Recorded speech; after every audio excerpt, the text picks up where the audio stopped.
It's really a pleasure for me to be able to talk to you about Ben Graham. I've had some lucky days in my life, but one of the luckiest was in 1949 when I was 19 years old in Lincoln, Nebraska, and I picked up a copy of The Intelligent Investor.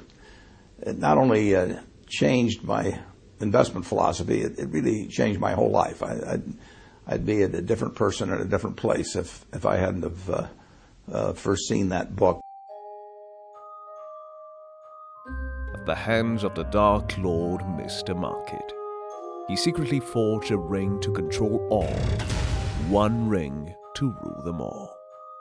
One by one, men and women fell to the power of the ring, being dominated by daily emotional variations.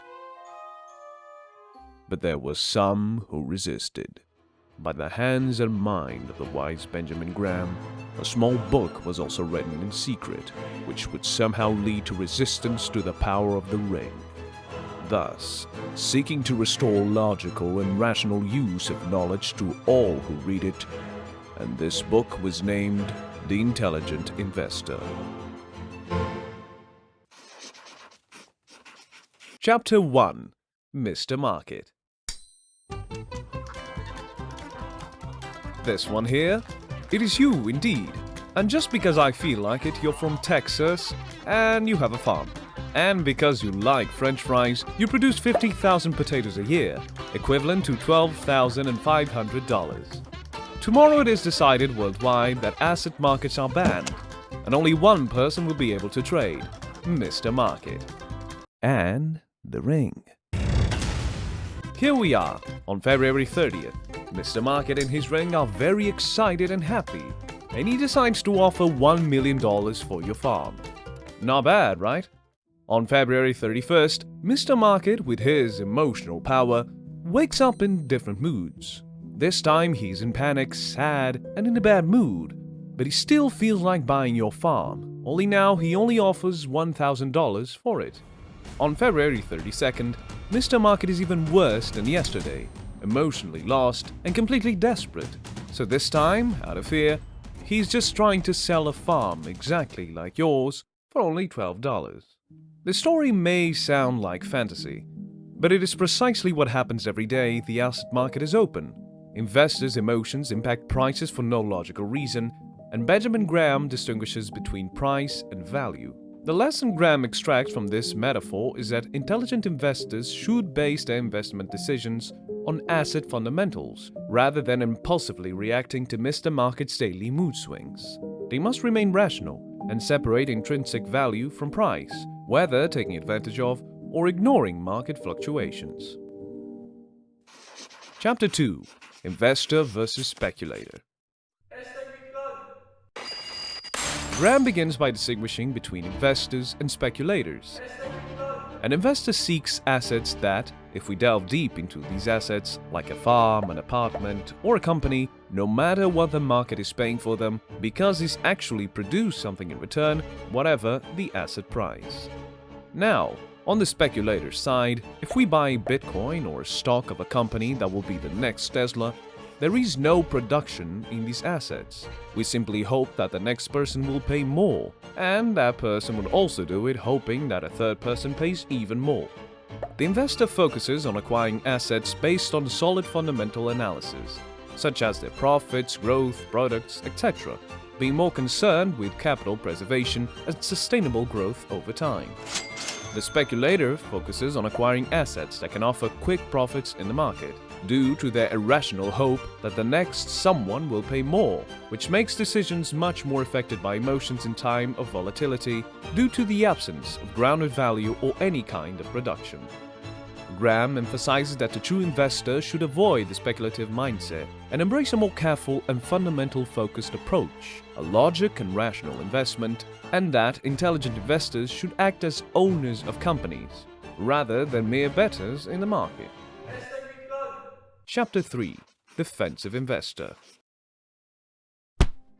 According to Graham, there are two types of investors, the defensive or passive, and the enterprising or active. The defensive one should be most suitable for most investors, due to the time available to dedicate to the market and the discipline of most people. and therefore it will be the only one we will discuss. The defensive investor should create a portfolio divided between stocks and bonds, always maintaining 50-50. That is, if stocks grow too much, becoming 60-40, you should sell some stocks and buy bonds, thus restoring the 50-50 balance. Graham also explains that attention should be paid to some points on this portfolio side. 1. Invest only in large companies, which, in today's value, Graham would describe as having at least $800 million in yearly sales. 2. Companies should be conservatively financed, such as having current assets double their current liabilities, or, technically speaking, having a current ratio of 200%. 3. Diversification in the companies you invest in, having between 10 and 3 companies is enough. You should be careful not to have a large exposure to just one industry. 4. No earnings deficit in the last 10 years. 5. Dividends for at least the last 20 years. 6. Conservative and consistent earnings growth in the last 10 years. 7. The stock price should not be more than 1.5 times the net asset value. 8.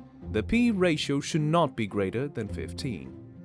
Nowadays, a simple way to apply this investment method would be to invest in the famous ETFs. Chapter 4. Margin of Safety.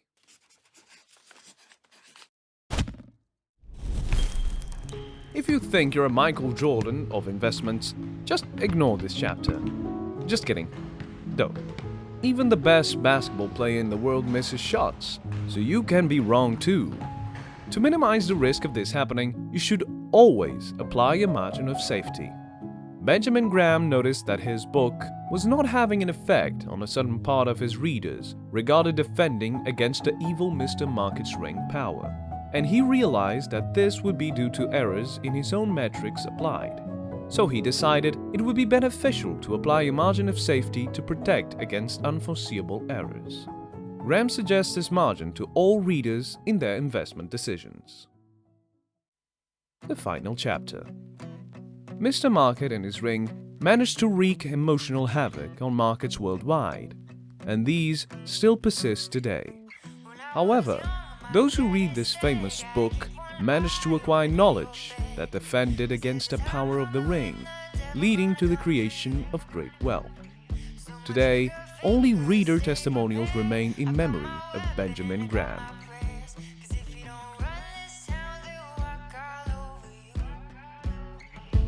Then a year or so later, I very belatedly applied to Columbia University, and Dave Dodd let me in, and I got to know Ben personally when he was my professor in the second semester. And Professor there. Benjamin Graham were instructing future brokers and customers' men.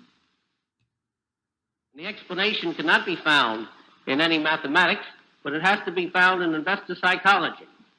You can have an extraordinary difference in the price level merely because not only speculators, but investors themselves. Interesting question for a generation or more. And I must say, frankly, that our studies indicate that you have your choice between tossing coins and taking the consensus of expert opinion. And the results are just about the same in each case.